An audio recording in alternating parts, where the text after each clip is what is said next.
ஜென்ரலே மெல்ல பேசு சீரியல்ல இனி எபிசோட்ல என்ன நடந்திருக்கு அப்படிங்கிறத பார்க்கலாம். இப்ப ஒரு பக்கம் வந்து பார்த்தீங்கன்னா, இந்த கலா கிட்ட இந்த ரஞ்சிதம் புலம்பிக்கிட்டு இருக்கு. ஒருவேளை பரம நான் எடுத்தத பார்த்துட்டானோ! என்ன செய்ய போறான்னு தெரியலையே! ஒருவேளை எனக்கு பிரச்சனை வந்ததுன்னா, நீங்க தாம்மா காப்பாத்தணும் அப்படின்னு கலா கிட்ட இந்த ரஞ்சிதம் பரமன நெனச்சு பயந்துகிட்டு இருக்கு. இவங்க புலம்புறத நம்ம இளமதியும், நம்ம நர்மதாவும் ஒளிஞ்சிருந்து பார்த்துக்கிட்டு இருக்கிறாங்க. அதுக்கப்புறம் தான் சின்னதா ஒரு ஃபிளாஷ்பேக் மாதிரி காமிக்கிறாங்க.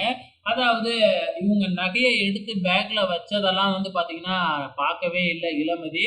இப்படி ஒரு பிரச்சனை வந்துச்சு, சாமியோட நகைய காணோம் அப்படின்னு தெரிஞ்ச உடனே, ஏதோ இவங்க சதித்திட்டம் தீட்டியிருப்பாங்களோ அப்படின்னு சொல்லிட்டு, இளமதியே தானாவே போயிட்டு வந்து பார்த்தீங்கன்னா, நகைய தேட பேக்ல தான் அந்த நகை இருக்கு. அதுக்கப்புறம் போலீஸ்லாம் வர்றதுக்குள்ள கொண்டு போய் நகைய உள்ளார வச்சுட்டு வந்துடுறாங்க. ஸோ இதுதான் ஃபிளாஷ்பேக்ல நமக்கு காமிக்கிறாங்க. ஸோ இப்ப வந்து பாத்தீங்கன்னா, இளமதி எதுவுமே தெரியாத மாதிரி வந்து நின்னுக்கிட்டாங்க இல்லையா? இங்க ஒண்ணுமே புரியவே இல்ல. இப்ப என்னதான் நடந்திருக்கு அப்படின்னு சொல்லி இங்க கலா தான் புலம்பிக்கிட்டே இருக்கு. அதுக்கப்புறம் என்ன நடக்குது? பத்திரிக்கைய சாமி பாதத்துல வச்சு பூஜை பண்ணணும் அப்படிங்கிறதுக்காக தானே வந்தாங்க. ஸோ இப்ப வந்து பத்திரிக்கைய சாமி பாதத்துல வந்து வச்சு பூஜை பண்ணிட்டு, அதுக்கப்புறம் பத்திரிக்கைய சாமிக்கு வைக்கிறாங்க. அப்புறம் முறைப்படி நாளைக்கு காலையில உங்க வீட்டுக்கே வந்து பத்திரிக்கை வைக்கிறோம் அப்படின்னு இளமதியோட அப்பாவும், அம்மாவும் கலா கிட்ட சொல்லிக்கிட்டு இருக்கிறாங்க. எதுக்கு இந்த சந்தர்ப்பம் இதெல்லாம் இப்பயே என்கிட்ட குடுத்துருங்களேன் அப்படின்னு சொல்லி பார்க்குறாங்க.